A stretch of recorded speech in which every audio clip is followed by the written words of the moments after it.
grego e latim.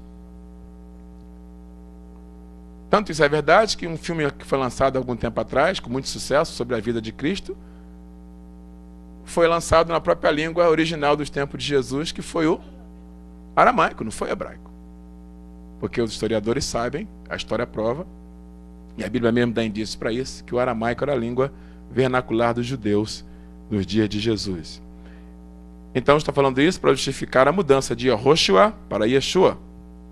A própria Bíblia hebraica, a Torá, depois do cativeiro babilônico, começa a registrar Yeshua ao invés de Yehoshua, porque absorveram a forma aramaica, porque era a língua mais falada ao seu redor naquela época.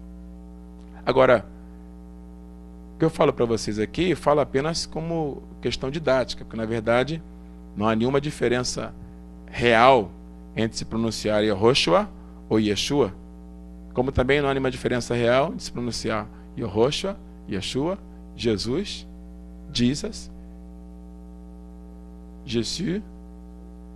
Jesus, porque na verdade aprendemos que os nomes são muito mais do que letras e grafias colocadas conjuntamente. Os nomes escondem o quê? O que uma pessoa é e faz. Correto? Muito bem.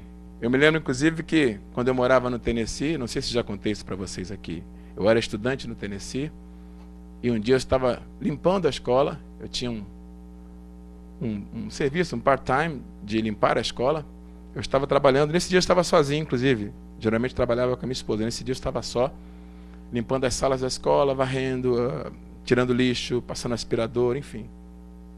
De repente, eu estava sozinho, era um sábado de manhã. De repente, alguém bate na porta e eu vejo, é um aluno, um rapaz americano, e ele queria falar comigo.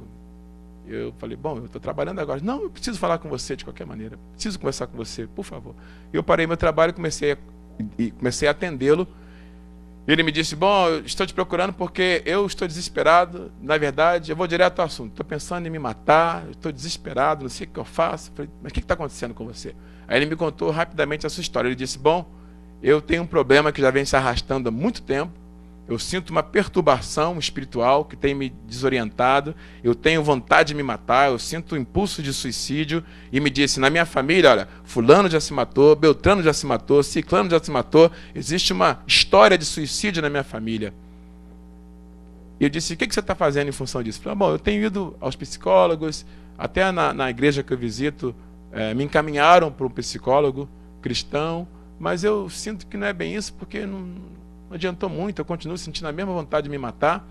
E eu, então, conversando com alguém, me disseram que tinha os alunos aqui na escola, alunos que creem, porque a escola era uma escola bem tradicional, mas ele disse, eu ouvi dizer que tinha alguns alunos aqui que oravam e trabalhavam com o mundo espiritual. Disseram que tinha até brasileiro aqui também. E aí eu falei, bom, vou lá ver se eu acho algum. Aí me disseram que tinha você, e eu soube que você trabalhava aqui, você estaria aqui agora. Eu vim para ver se você pode me ajudar. Eu disse, como é que você quer que eu te ajude? Você pode orar por mim? Eu digo, posso. E aí, eu parei meu trabalho e comecei a orar pelo rapaz. Quando eu comecei a orar por ele, não sei se eu já contei isso aqui. Já contei? Se eu já contei, então não vou contar de novo.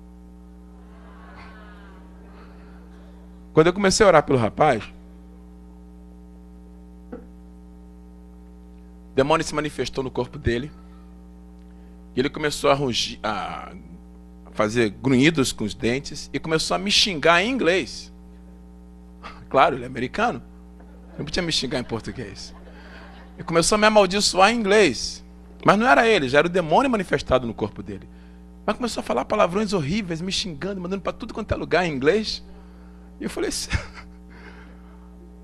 Aí, no impulso, não sei nem por que eu fiz isso, eu acho que Deus queria me dar um entendimento novo. No impulso, ao invés de mandar o demônio sair em nome de Jesus em português, eu comecei a lidar com ele em inglês também. Falei, bom, se é inglês, vamos em inglês também, vamos lá. Mas foi um impulso, porque normalmente eu nunca tinha tido a experiência assim de ministrar uma pessoa em uma outra língua que não fosse o português. E eu então comecei a dar ordens ao demônio em nome de Jesus em português. Comecei a usar o nome de Jesus. Não falei Jesus, em inglês, desculpe. Não falei Jesus, falei Jesus. Então, e no final, mandei em nome de Jesus, Jesus, get out! E o demônio saiu e o rapaz voltou a si. E aí eu continuei aconselhando o rapaz por mais algum tempo. Depois ele foi embora. Depois me encontrei com ele outras vezes, continuei ministrando. Mas quando eu fui para casa é que a ficha caiu. Quando eu voltei para casa, eu falei assim, ué, mas o demônio me obedeceu em inglês. E eu usei o nome de Jesus, não usei o nome de Jesus. Deus queria me dar esse entendimento até para que eu compartilhasse com você hoje aqui.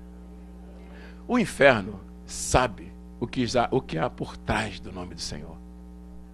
Ele sabe que se você pronunciar o nome dele em inglês, em espanhol, em francês, em hebraico, em aramaico, em africanês, em... o que mais? Polaco, russo, árabe, italiano. O diabo sabe o que está por trás do nome. Ele sabe que ele tem que respeitar. Ele sabe que ele tem que se dobrar. Porque a Bíblia diz que ao nome de Jesus tem que se curvar todo o joelho dos que estão na terra e debaixo da terra. E toda língua confessar que Jesus, Yeshua, Jesus, Jesus é o Senhor.